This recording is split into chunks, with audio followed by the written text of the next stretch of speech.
우리는 흔히 경제를 숫자로 기억한다. 성장률 몇 퍼센트, 금리 몇 포인트, 환율 몇 원. 그러나 위기는 언제나 숫자 바깥에서 시작된다. 출근길의 한숨, 장바구니 앞에 망설임, 그리고 조금만 버티면 괜찮아질 것이라는 말이 더 이상 설득력을 갖지 못하는 순간. 지금 한국 경제는 회복의 속도를 논할 단계가 아니다. 방향 그 자체가 흔들리고 있다.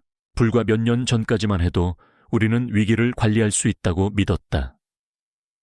기준금리는 조정하면 되고, 부동산은 언젠가 반등하며, 유동성은 필요하면 공급할 수 있다고 여겼다. 그러나 오늘의 신호들은 다르다. 금리는 높고 오래 머물며, 환율은 구조적 불안을 반영하고, 자산 가격은 조정이 아닌 재편의 문턱에 서 있다. 위험 프리미엄은 낮아지지 않고, 신용을 가늠하는 지표들은 미세하지만 일관되게 긴장을 말한다. 이 다큐멘터리는 단기 반등을 약속하지 않는다. 대신 질문을 던진다. 왜 지금의 문제는 경기 순환의 저점이 아니라 체질의 변화에 가까운가? 왜 과거의 처방은 더 이상 동일한 효과를 내지 못하는가? 그리고 이 변화가 개인의 삶, 일자리의 안정성, 주거의 가능성, 미래에 대한 계획에 어떤 방식으로 스며드는가? 1997년의 기억은 아직 생생하다. 그때도 우리는 일시적이라는 단어를 반복했다. 그러나 오늘의 상황은 외부 충격 하나로 설명되지 않는다. 구조와 기대, 그리고 신뢰가 동시에 흔들릴 때 경제는 이전의 궤도로 돌아가지 않는다. 지금 우리가 마주한 것은 회복의 문제가 아니다. 새로운 국면의 입구다. 여기서부터 이야기는 시작된다. 위기는 언제나 소음보다 먼저 징후를 남긴다. 그것은 붕괴가 아니라 균열의 형태로 나타난다. 한국 경제의 균열은 이미 여러 지표에서 동시에 관측되고 있다. 가장 먼저 반응한 것은 금리다. 기준금리는 인플레이션을 명분으로 높은 수준에서 장기화되고 있고, 이는 단순한 통화 긴축을 넘어 경제 전반의 호흡을 조이고 있다. 이자 비용은 가계와 기업의 현금 흐름을 직접 압박하며 소비와 투자의 결정을 뒤로 미루게 만든다. 환율 역시 불안의 언어를 사용한다. 원화 가치는 단기 변동을 넘어 구조적 약세 구간에 진입했다는 평가를 받는다. 이는 수출 경쟁력이라는 긍정적 해석으로 덮기엔 자본 유출과 신뢰 저하라는 부작용이 더 빠르게 누적되고 있기 때문이다. 외환 시장은 단지 숫자를 반영하지 않는다. 그것은 한 국가 경제에 대한 글로벌 자본의 심리를 그대로 드러낸다. 부동산 시장은 더욱 명확하다. 거래량의 급감, 가격의 경직적 하락, 그리고 지역 간 양극화. 이는 단순한 조정 국면이 아니라 유동성 의존 구조가 한계에 도달했음을 시사한다. 과거처럼 금리를 낮추면 모든 문제가 해결될 것이라는 기대는 더 이상 작동하지 않는다. 부채 규모는 이미 그 선택지를 좁혀 놓았다. 여기에 DS 프리미엄과 같은 위험 지표들은 작지만 분명한 상승 신호를 보낸다. 시장은 아직 공포에 빠지지 않았지만 안심하고 있지도 않다. 이것이 가장 위험한 구간이다. 위기의 징조가 분산되어 나타날 때 사람들은 이를 개별 사건으로 오해한다. 그러나 역사는 반복해서 말해왔다. 금리, 환율, 자산 가격, 신용 지표가 동시에 흔들릴 때 그것은 우연이 아니라 전환의 신호라는 것을. 이제 질문은 하나다. 이 징조들이 어떤 메커니즘으로 충격으로 전이되는가?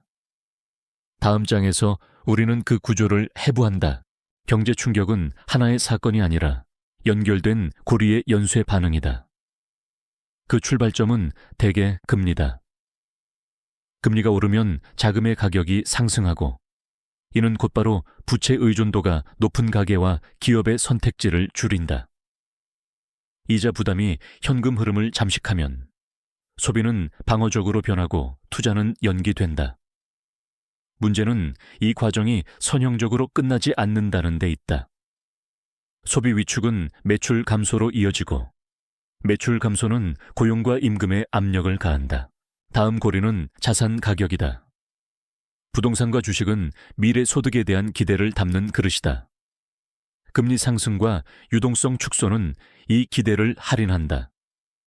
가격이 하락하면 담보 가치가 줄고, 금융기관은 신용 기준을 강화한다. 이때 발생하는 것이 신용 수축이다. 돈이 없어서가 아니라 위험을 감수할 의지가 사라지기 때문에 대출이 멈춘다. 이는 실물 경제에 더 빠르고 깊은 충격을 준다. 환율은 이 모든 과정의 증폭기다. 금리 격차와 성장 기대가 약화되면 자본은 더 안전한 곳을 향한다.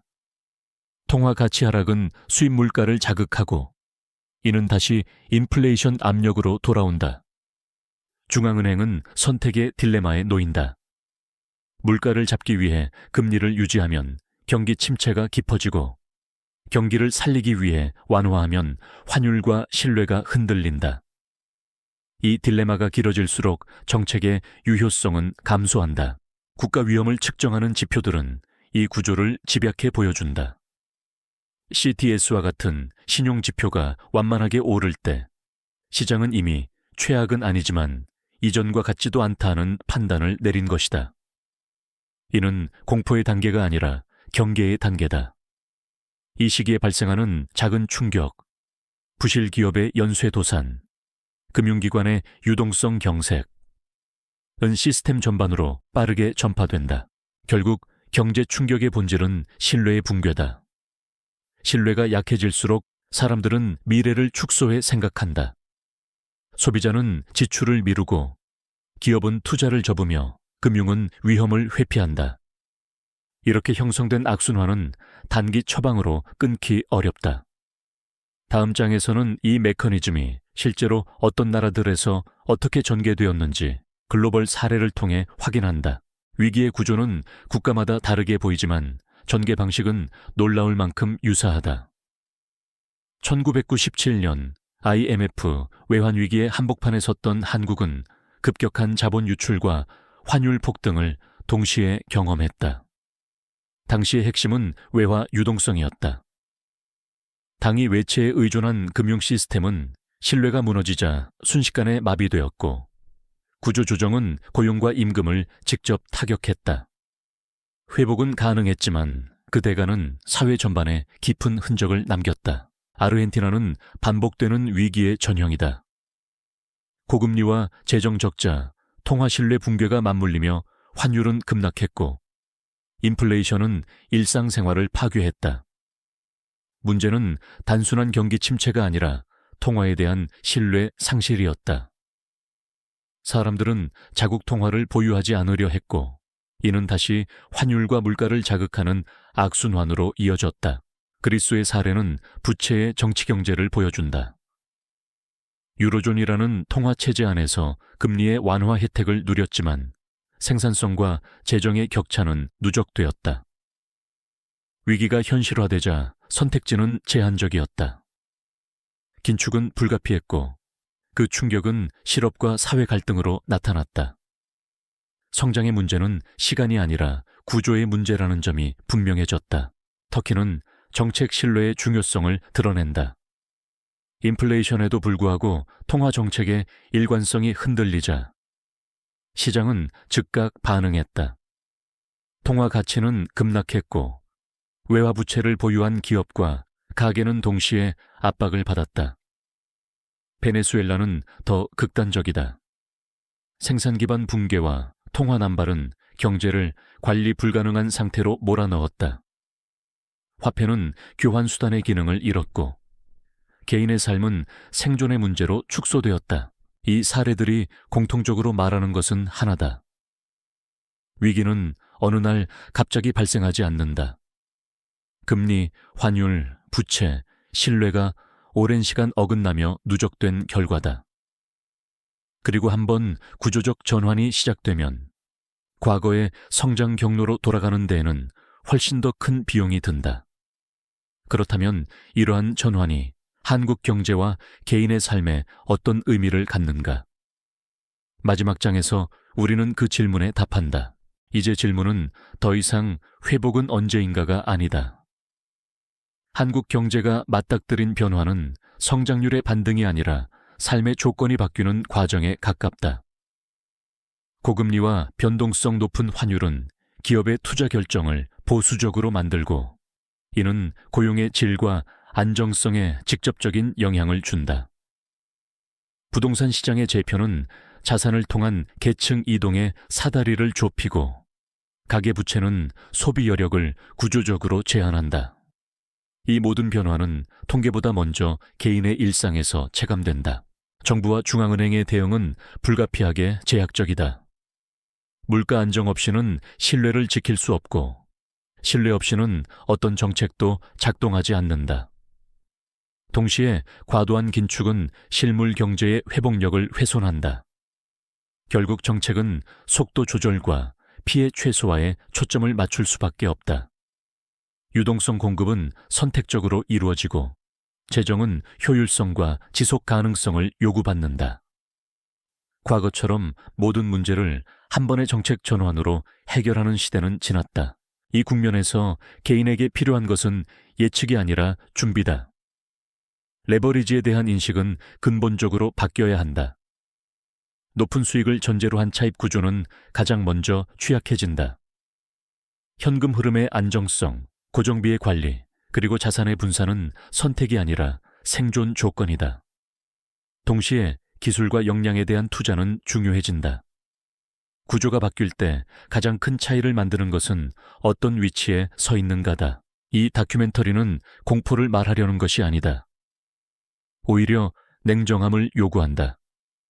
위기는 언제나 기회를 동반하지만 그 기회는 준비된 사람에게만 의미를 갖는다. 한국 경제는 지금 회복의 문제가 아니다. 새로운 균형을 찾아가는 과정에 있다. 이 변화의 시간을 어떻게 통과할 것인가? 그 선택은 정책이 아니라 결국 각자의 판단에 달려 있다. 그리고 그 판단은 오늘 이 질문에서 시작된다.